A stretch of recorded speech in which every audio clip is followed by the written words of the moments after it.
Cette scène représente l'examen médical d'une femme noire en 1845. Assise au centre, elle est entourée de 3 hommes blancs en costume et de 2 femmes cachées à l'arrière-plan.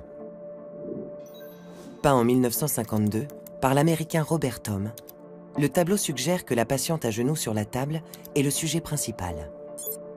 C'est pourtant l'homme à droite, vers qui tous les personnages se tournent. James Marion Sims, l'un des premiers gynécologues des États-Unis. Que fait ce médecin en redingote et nœud papillon dans ce cabinet de fortune? Et pourquoi les femmes du fond, témoins de la scène, semblent-elles apeurées? Grâce à l'analyse d'archives d'époque, notre enquête numérique nous plonge dans l'Amérique du 19e siècle, où James Marion Sims, comme beaucoup d'autres médecins, a utilisé des esclaves comme cobayes, au nom du progrès médical.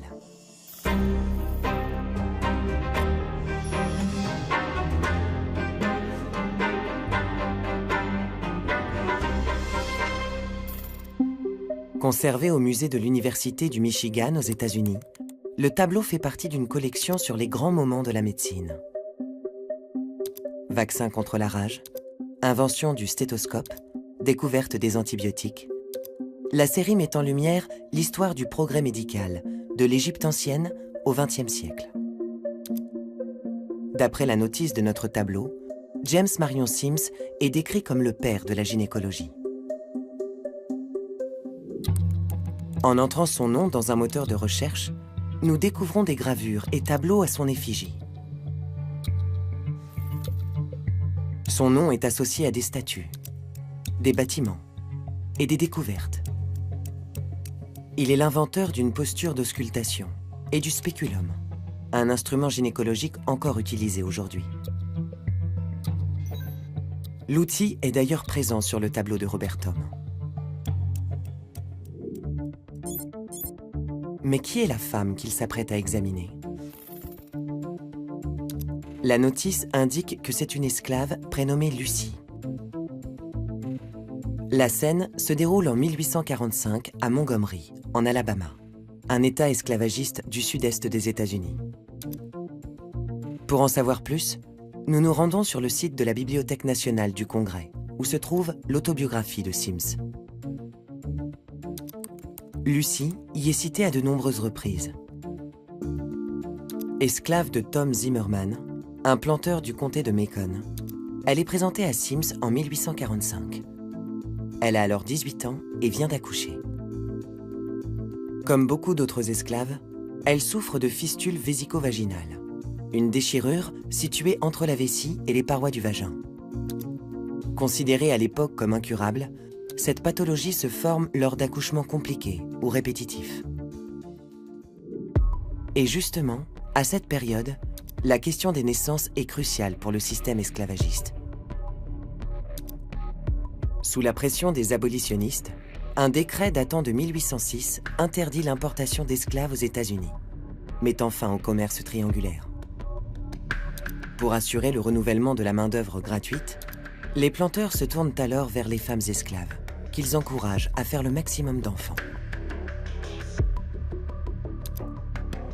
Dans les archives du Congrès, une ancienne esclave témoigne. On encensait les filles qui avaient des enfants dès l'âge de 11 ans. Et il fallait en faire des enfants pour les Blancs si on ne voulait pas être vendu. Soumis à de nombreuses grossesses, les corps des femmes esclaves sont usés. Sims voit alors dans la gynécologie l'opportunité de se faire un nom. Lucie sera sa première patiente. Dans son autobiographie, il raconte: Cette opération, qui a eu lieu en décembre 1845, marque le début d'une longue série d'expérimentations. Celle que Robert Thom peint à genoux, main sur le cœur, est représentée comme un objet soumis au regard des médecins. Très vite, Lucie devient le cobaye de Sims, et elle n'est pas la seule. Il rassemble plusieurs esclaves dans un petit hôpital pour patients nègres.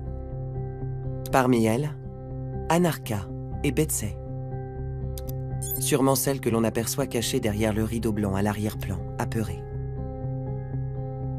Dans son autobiographie, Sims raconte même qu'une douzaine de médecins est invitée à observer les expérimentations sur les esclaves. Dans cet article, rédigé par l'assistant de Sims, nous apprenons que Anarcha, Lucy et Betsey ont chacune subi au moins 40 opérations, toutes sans anesthésie. Pourtant, une simple recherche sur le site de la Bibliothèque nationale de médecine prouve qu'en 1840, des anesthésiants comme l'éther ou le chloroforme étaient en circulation. Mais Sims n'est pas le seul à utiliser des esclaves pour parfaire ces techniques. Dans ce livre, publié en 1854, un ancien esclave du nom de John Brown raconte avoir été torturé pendant des mois par un médecin auquel il appartenait. Dans cet extrait, il détaille les sévices qu'il a subis. Il voulait vérifier à quel point ma peau noire était épaisse. Il m'a brûlé les mains, les jambes et les pieds, qui en portent encore les cicatrices aujourd'hui. Dans les journaux, des médecins publient même des petites annonces pour trouver des cobayes humains. Ici, la faculté de Caroline du Sud cherche ce qu'ils appellent des nègres, dans le but de former les étudiants. À l'époque, les corps des esclaves sont considérés comme un bien au service du corps médical. D'après cet article, on comprend que Sims a mené ses expériences pendant 4 ans. C'est en 1849 qu'il trouve enfin la méthode pour soigner les fistules. Mais en cherchant dans le document, aucune mention des esclaves. Et les croquis ne montrent que des femmes blanches. À l'époque, les corps noirs n'ont pas leur place dans les revues médicales. Pour le chirurgien, cette découverte marque le début de la reconnaissance et de la fortune. Dans les journaux, on apprend qu'il fonde un hôpital pour femmes à New York, où il s'installe avec sa famille. On le retrouve également en France, où il est pendant quelques mois le médecin de l'impératrice Eugénie, l'épouse de Napoléon III. Une place qui lui vaut la Légion d'honneur, que l'on retrouve ici sur ce portrait. Dans la presse, son nom est utilisé dans des publicités pour médicaments, pour de l'huile de foie de morue ou encore de l'eau minérale. Et à sa mort, en 1883, son décès est décrit comme une perte pour le monde entier. Mais pourquoi Sims ressurgit-il en 1952 sous le pinceau de Robert Thom? Sur la première page du livre consacré à la collection, nous trouvons un indice. Le commanditaire est l'un des géants de l'industrie pharmaceutique aux États-Unis. En finançant ces tableaux, cette entreprise met en œuvre une campagne de communication qui donne une place de choix aux États-Unis dans l'histoire de la médecine. Une réécriture en images stratégique, à une période où les États-Unis sont en pleine guerre froide. Sur le tableau de Robert Thom, Sims n'est donc pas simplement un gynécologue. Il incarne l'image d'un pionnier. Au moment où il réalise cette toile, l'esclavage est aboli depuis près d'1 siècle, mais l'exploitation médicale des personnes noires continue aux États-Unis. Cet article du New York Times, publié en 1972, révèle que des centaines d'Afro-Américains atteints de syphilis ont servi de cobayes dans le cadre d'une étude fédérale. Pendant 40 ans, des médecins donnaient des placebos à ces malades, en leur faisant croire qu'il s'agissait d'un traitement. Leur but était d'étudier l'évolution naturelle de la maladie quand elle n'est pas soignée. L'expérience coûtera la vie à 128 personnes, et il faudra attendre 25 ans pour qu'un président américain, Bill Clinton, présente ses excuses.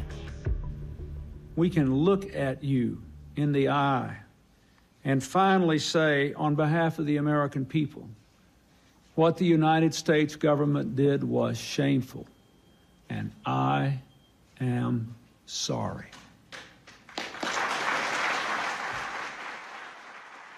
Depuis, l'héritage de James Marion Sims est progressivement remis en cause. En analysant l'historique de sa page Wikipédia, nous remarquons que dans les premières versions, Sims est présenté comme le père de la gynécologie. Ce n'est qu'à partir de 2023 que ses expérimentations sur les esclaves apparaissent en premier. À New York, une statue à son effigie est déboulonnée en 2018, sous la pression d'un mouvement de révolte contre les figures esclavagistes. Mais ailleurs, d'autres statues restent en place, comme ici, en Alabama, là où Sims a opéré Lucy. En intégrant les esclaves sur sa toile, Robert Thom les a finalement fait entrer dans l'histoire. Celle de milliers de personnes exploitées et torturées, au nom du progrès médical.